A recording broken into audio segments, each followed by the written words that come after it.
Y ayer veíamos también, ¿cierto?, de la forma en que conocemos, que se nos da, se nos presenta de alguna manera el concepto política, la finalidad de la política, que no es otra que, Andrés, ¿cuál es la finalidad de la política?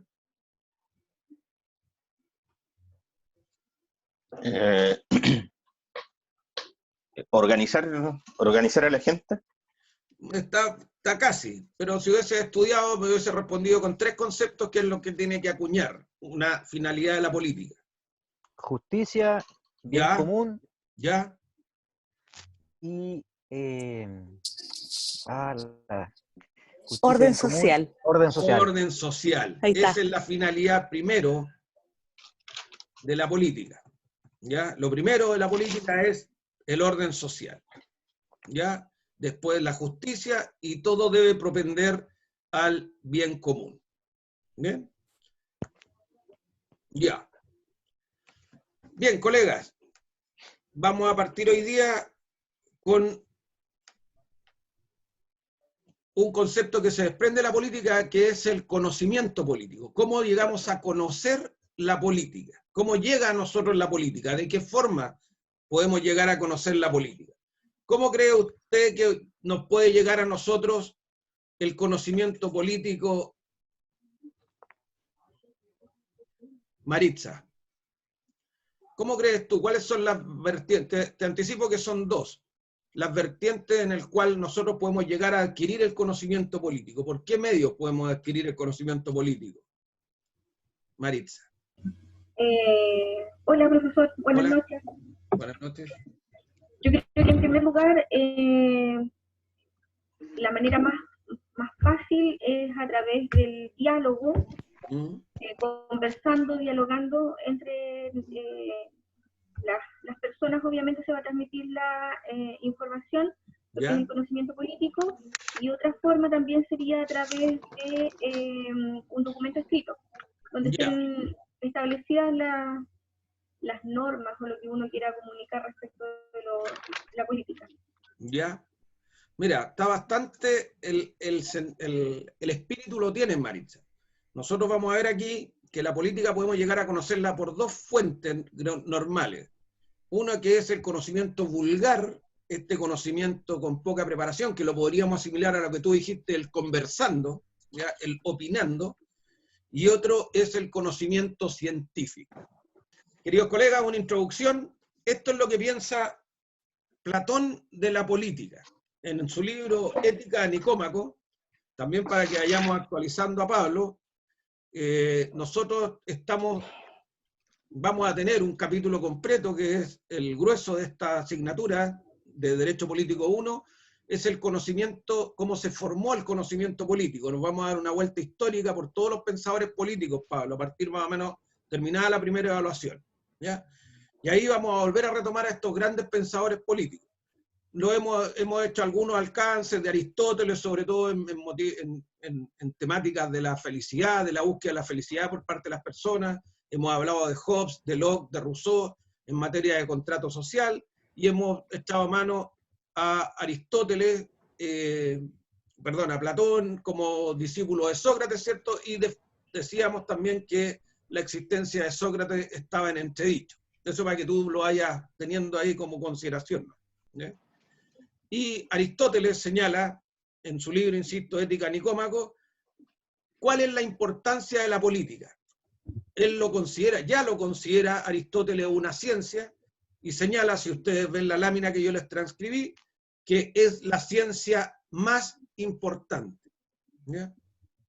Es la ciencia directiva y la suprema en grado sumo. ¿Y por qué Aristóteles señala que la política, yo se lo acabo, hace 3 minutos atrás le di la respuesta? ¿Por qué Aristóteles considera que la política es la ciencia más importante, más que las matemáticas, más que las ciencias naturales, o más que la medicina? ¿Por qué Aristóteles considera que la política es la ciencia más importante?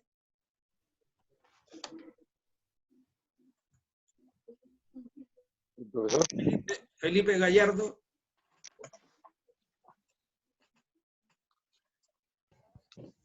Felipe está. No, queridos colegas, voy a aprovechar esto, por favor, cuando se retiren ustedes, o no estén presentes, ya, voy a aprovechar este impasse, Felipe, piensen la respuesta. Cuando ustedes no tengan que salir o no estén presentes, por favor, apaguen o retírense del grupo para no perder tiempo con las preguntas, ¿ya? Yo no tengo problema con la asistencia, se lo he mencionado. Ya, Felipe, respóndeme. ¿Estás ahí, Felipe? Sí, profesor, ¿me escucha? Sí, te escucho bien, respóndeme. Te preguntó acerca de Aristóteles con respecto a la opinión que tiene acerca del conocimiento de la política.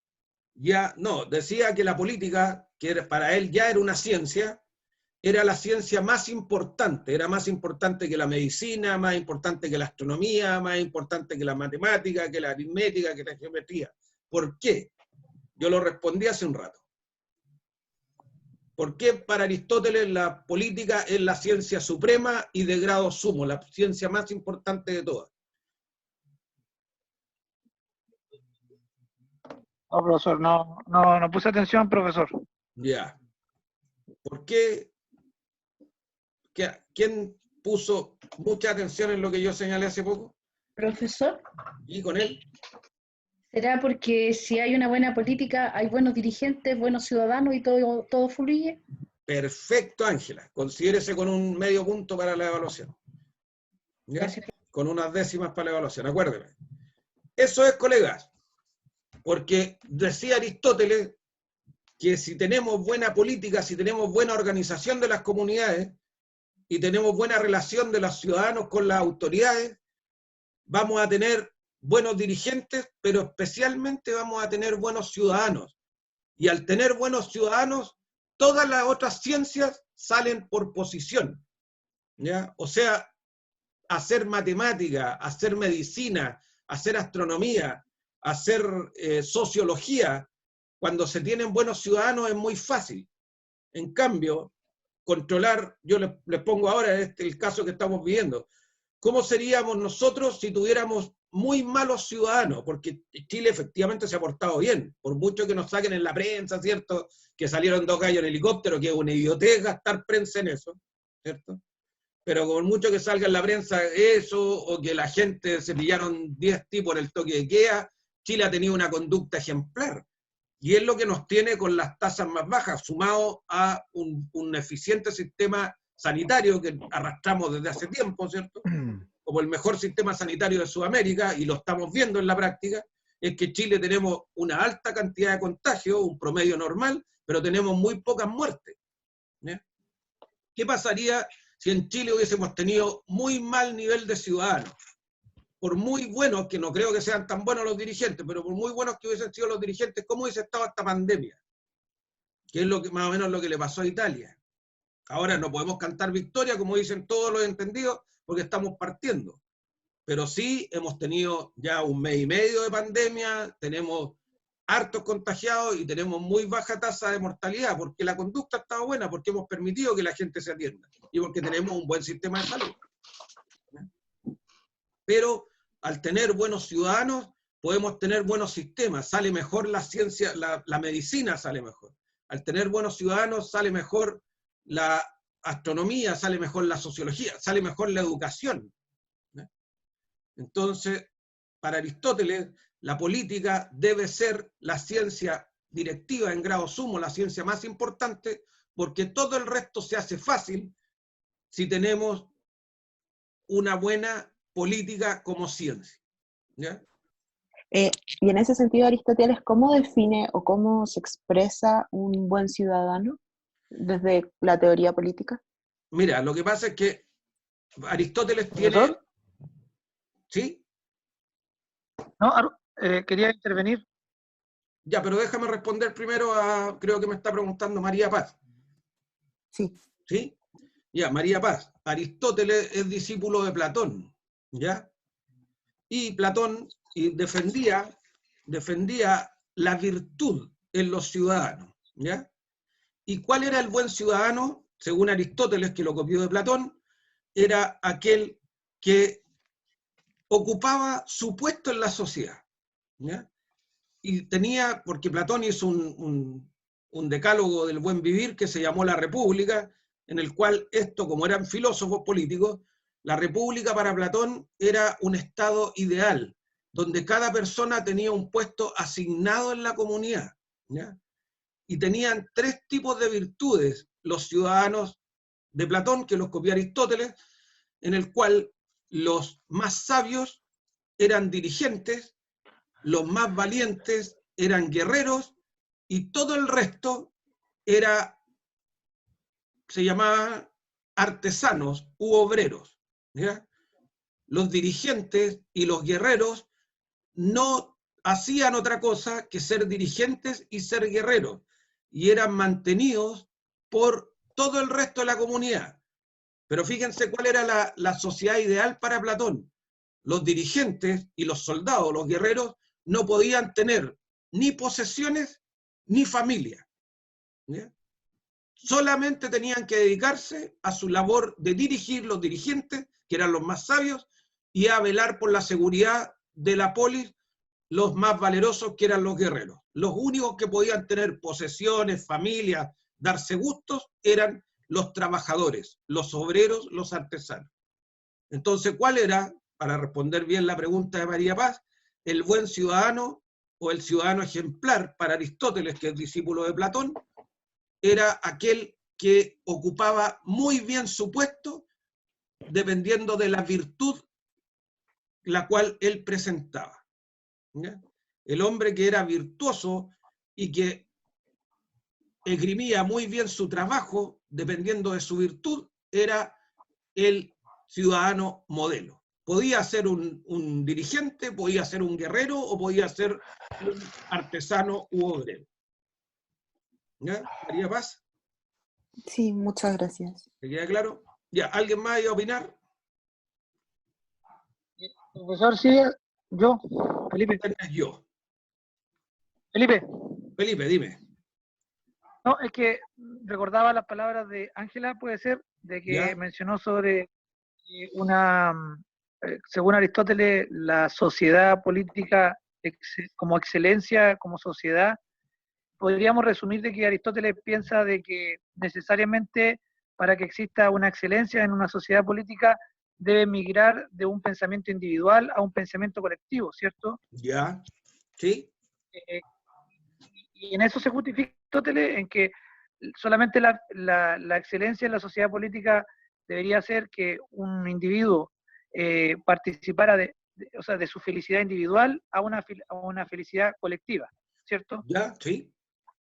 Sí, correcto, Sí. ya, era para Sí, entender sí. un poco la idea de Aristóteles. Ya. Sí, ahora le insisto, la plenitud que habla Aristóteles, la plena plenitud que habla, o la plenitud máxima, para el buen ciudadano, para el ciudadano modelo, que Platón lo ejemplificó en Sócrates, ¿cierto? Era el desprenderse de todo lo terrenal, porque esto era muy filósofo, y alcanzar la virtud máxima, ¿ya? ¿Y cuál era la virtud? Como yo se lo expliqué recién, era ocupar su lugar en la sociedad y desarrollar su mayor esfuerzo en ella, ¿ya? Esa era la virtud. ¿Bien? Ya, sigamos, colegas. Ahora, una vez que hemos visto lo que pensaba Aristóteles, vamos a ver qué es el conocimiento científico político. Vamos a definir conocimiento como la acción de conocer, ¿cierto? Esto es la definición que tiene la RAE. ¿Y qué dice Platón del conocimiento? Platón señala que existen 2 tipos de conocimiento. Uno, que es la doxa, que es el conocimiento vulgar, que nosotros lo vamos a traducir en el conocimiento vulgar, y otro es la epísteme, que es el verdadero conocimiento, ya que procede de penetrar el mundo de las ideas, o sea, de llegar a la verdad o a lo más profundo de un tipo de conocimiento, ¿ya? La doxa es hablar, es el conocimiento del hombre medio, de la persona media, es el conocimiento del vulgo, ¿cierto? El conocimiento del lego. El conocimiento